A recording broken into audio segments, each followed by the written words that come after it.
L'édition de 7h, bonjour Claude. Bonjour Jimmy, bonjour la Martinique, madame, monsieur, bonjour. Est-ce que la fréquentation de nos hôtels est bonne? Le club Zilea, qui réunit des professionnels du tourisme, doit rendre public ce jeudi les derniers chiffres de la fréquentation hôtelière du 1er janvier au 31 août dernier. Un bilan qui s'annonce un peu plus satisfaisant par rapport à 2015 sur la même période, mais les attentes sont encore nombreuses au sein de la filière. C'est ce que nous explique tout de suite Guy Etienne. D'après les premiers retours, c'est surtout au premier trimestre 2016 que la fréquentation des hôtels a connu un pic. Les tarifs compétitifs entre les États-Unis et notre destination, pratiqués par certaines compagnies aériennes, ont sans doute boosté les réservations. Et puis il y a eu l'opération Partez en vacances en Martinique, qui chaque année donne un peu d'oxygène à la profession en juillet et août. Mais hélas, l'épidémie de Zika aurait, semble-t-il, impacté la demande au second trimestre, selon les premiers indicateurs.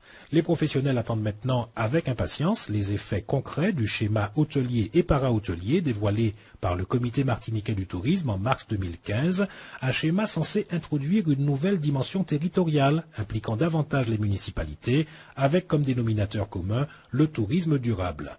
Autre action urgente prévue sur le papier, c'est ce dispositif de financement des dettes sociales et fiscales proposé par l'Agence française de développement aux complexes les plus en difficulté et parallèlement la rénovation des infrastructures dans le cadre d'un plan de développement propre à chaque établissement volontaire. Et puis le secteur attend également les répercussions de la stratégie du Conseil de promotion du tourisme créé en octobre 2014 par le ministère des Affaires étrangères, dont la mission est de proposer une nouvelle feuille de route pour le tourisme français à l'horizon 2020.